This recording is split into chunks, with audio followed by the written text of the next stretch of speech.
Tuan Yang Ketua, Agensi Penguatkuasaan Maritim Malaysia atau APMM telah mengambil langkah-langkah yang serius dan berterusan dalam usaha membentras pencerobohan bot nelayan asing yang menangkap ikan di kawasan perairan Malaysia.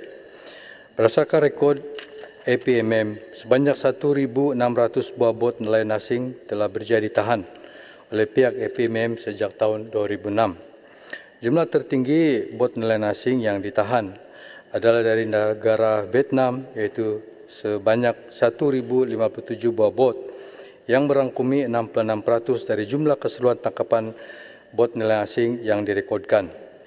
Pihak APMM sentiasa komited dalam memantau kawasan titik panas atau hotspot yang telah dikenal pasti dan akan terus menguatkuasakan undang-undang semasa sekiranya negara terlibat masih meneruskan aktiviti mereka di kawasan perairan negara, utamanya dalam zon ekonomi eksklusif atau EEZ.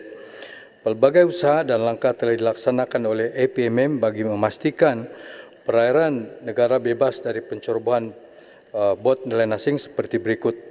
Pertamanya, memantapkan rondaan harian. Melaksanakan rondaan harian dan penguatkuasaan mulai pengoperasian sebanyak 45 buah vessel laut dan juga aset udara dalam sasaran rondaan dengan sasaran rondaan sebanyak 180,000 jam setahun.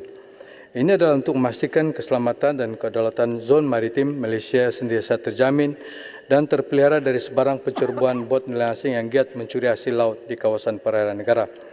Kedua, APM juga mengoptimumkan penggunaan aset bersaiz besar.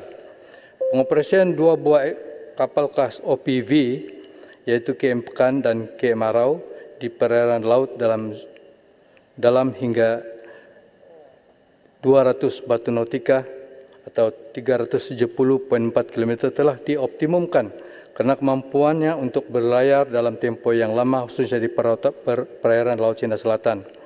Ini terbukti dengan peningkatan jumlah tangkapan bot nelayan asing yang ada pada tahun 2017, yaitu sebanyak 148 tangkapan dibuat berbanding 108 tangkapan pada tahun sebelumnya. Ketiga, mengenal pasti kawasan titik panas, hotspot aktiviti bot nelayan asing. PMM juga sentiasa mengemaskini maklumat kawasan pencerobohan BNA di mana tempat atau kawasan modus operandinya sentiasa berubah-ubah. Selain itu, kerjasama komuniti maritim dalam menyalurkan maklumat terkini adalah amat dialu-alukan dalam usaha APMM menguatkuasakan undang-undang sedia ada. Keempat, yaitu melalui pemantauan melalui radar sistem pengawasan laut atau SWASLA. Pengawasan dan pemantauan melalui radar SWASLA telah banyak membantu dalam membuat tangkapan di perairan negara. APMM bertekad untuk meningkatkan keupayaan radar SWASLA yang sedia ada di pantai barat semenanjung Malaysia dan juga di bagian barat Sabah. PEM juga merancang untuk menempatkan radar SWASLA di Sarawak dan pantai timur semenanjung Malaysia kerana melalui penggunaan radar SWASLA ini, aset laut dan udara dapat digerakkan bagi memintas objek curiga dengan cepat dengan cara pandu tujuh dengan lebih cepat dan tepat.